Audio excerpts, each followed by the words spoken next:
Hi, I'm Tab Pigg with Vettec, and you're watching 2 Minutes with Tab.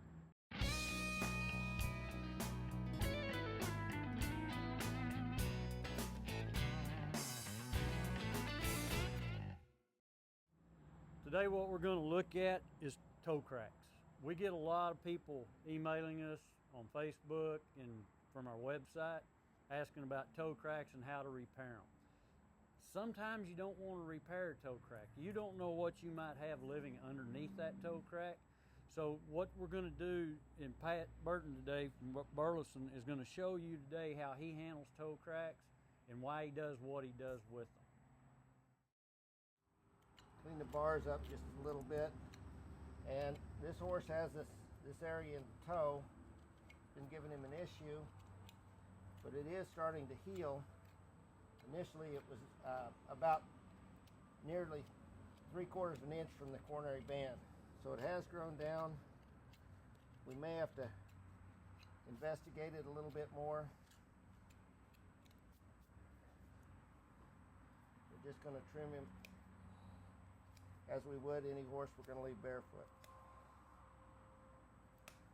The background on this horse is he has been coming in for about 7 months.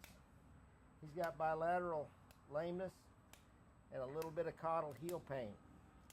He's got very flaccid digital cushions, and the foot is just not very strong. It's not functioning very well yet. The horse is in a situation where he's not being ridden actively right now, so we have an opportunity to just try to get this area grown out and get the foot more stable and strong. Big thing here on the edges, I want to just round them really good, give him a nice area to break over, kind of roll the toe, and then in the area where we've got the affected circumstance, I'm going to relieve any pressure underneath that. Make sure that we don't have another fissure going up the wall or affected lamella. So I just relieve that across the area of the toe. Then we're going to go forward with the foot and investigate how far up the crack goes. You'll notice here he also has a little superficial crack from this small blemish on the hoof wall. That probably occurred when he bumped it at the coronary band that's grown down. But as you can see underneath, this crack is very superficial. It doesn't really go very deep. Not too concerned about it.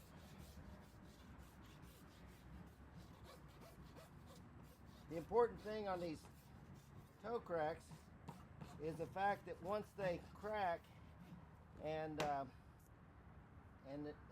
bacteria starts traveling up it, you need to make certain that you relieve all of the affected material and get it out of the foot. This is much like what you would find in a woodworm. The bacteria have digested the keratin material, and what's left here is just dead material. So I'm going to put my probe in here and determine about how far up it is, and I'm going to draw that right on the outside of this foot because I need to relieve the area and open that up so the anaerobic bacteria can no longer thrive in that area. I want to start with some half-round nippers.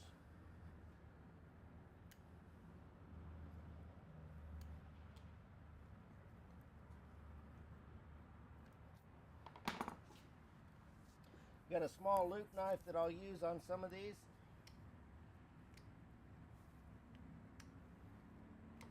If it's dark, black, scaly, necrotic, it stinks, probably needs to come out of there. This is not for someone who does not understand the anatomy of the foot. You can go very deep on the foot, but I'm only a couple millimeters from the sensitive tissue at this point.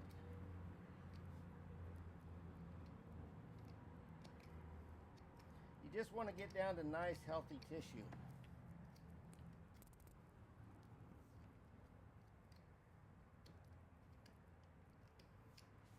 That's looking considerably better.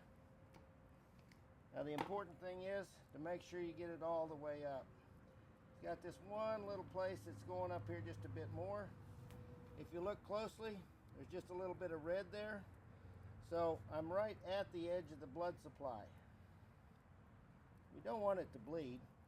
We just want to get the healthy tissue exposed to the air so that it can begin to heal. There's one little line along this edge or this border right here, and I'm going to relieve a little more of that. You see that material coming out up from underneath there? It's going to continue to be necrotic unless we take that off.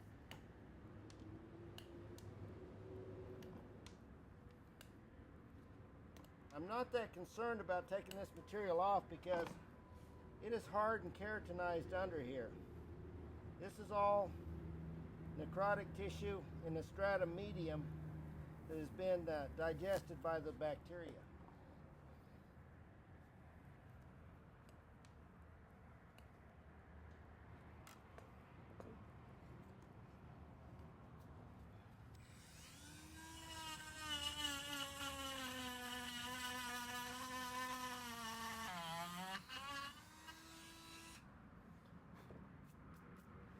So I've taken everything that I could see that was necrotic. I'm going to check it and make sure that we don't have any other little areas. One right there, you see that?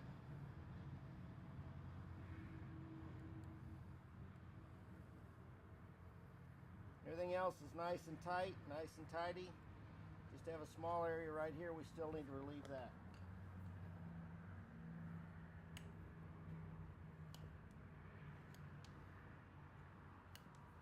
You may think I'm fairly aggressive with this, but if you leave this material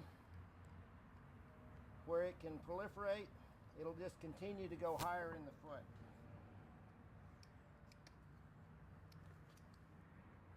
Now, I'm not too concerned about how much material I take off because if I'm compromising to the point where I need some more support, I can add support to the bottom of this foot.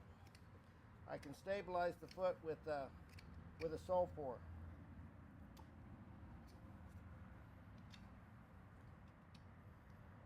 And that's the end of that little area right there. So now we've got it nice and tight.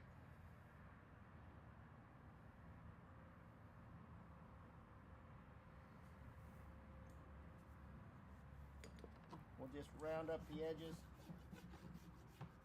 And we're going to put some antibacterial spray on this.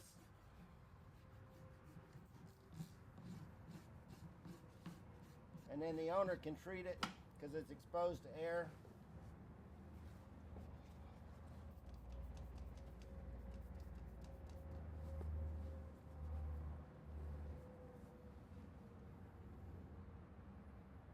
Nice and tidy. Okay, so you saw what Pat did there. All he did was take out any dead loose horn. He didn't get real aggressive. We didn't draw blood. If any of that had been left, like Pat said, it's just going to tend to migrate on up towards the coronary band and possibly on around the foot. So just because the horse has a toe crack, maybe it doesn't need to be repaired. I get a lot of calls on this, and it's like, hey, my horse got a toe crack, can we fix it? You need to find out what's causing the crack before you fix it. This could have turned into a big mess had somebody just let it go. Well, I appreciate y'all watching. We'll see you next time.